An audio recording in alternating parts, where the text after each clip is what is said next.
सटाणा महाविद्यालयाला शिक्षण क्षेत्राबरोबरच क्रीडा व सांस्कृतिक क्षेत्रातही अग्रस्थानी ठेवण्यासाठी लोकाभिमुख पद्धतीने कामकाज करण्यात येईल। तसेच प्राध्यापक, कर्मचारी आणि संस्थेच्या पदाधिकाऱ्यांना विश्वासात घेऊन महाविद्यालयाच्या सर्वांगीण विकासासाठी प्रयत्नशील राहणार असल्याची ग्वाही नवनिर्वाचित प्राचार्य अनिल लिंबा पाटील यांनी दिली।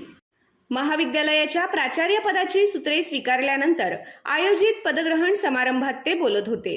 यावेळी त्यांनी सांगितले की विद्यार्थी म्हणून शिक्षण घेतल्यानंतर प्राध्यापक आणि आता प्राचार्य म्हणून काम करण्याची संधी मिळणे ही अभिमानाची बाब आहे।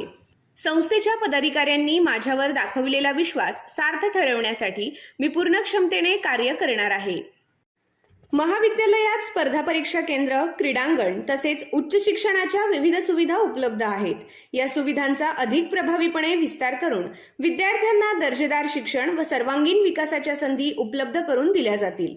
तसेच मराठा विद्याप्रसारक संस्थेसह सटाणा महाविद्यालयाला शैक्षणिक, क्रीडा आणि सांस्कृतिक क्षेत्रात अग्रस्थान मिळवून देण्यासाठी विशेष प्रयत्न केले जातील असेही त्यांनी नमूद केले।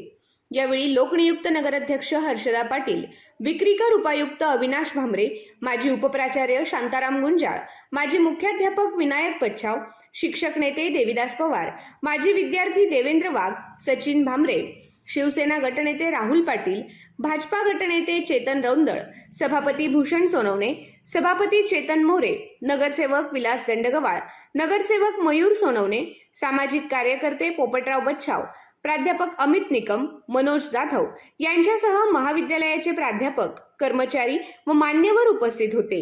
मान्यवरांनी प्राचार्य अनिल पाटील यांचा सत्कार करून त्यांना पुढील वाटचालीसाठी शुभेच्छा दिल्या।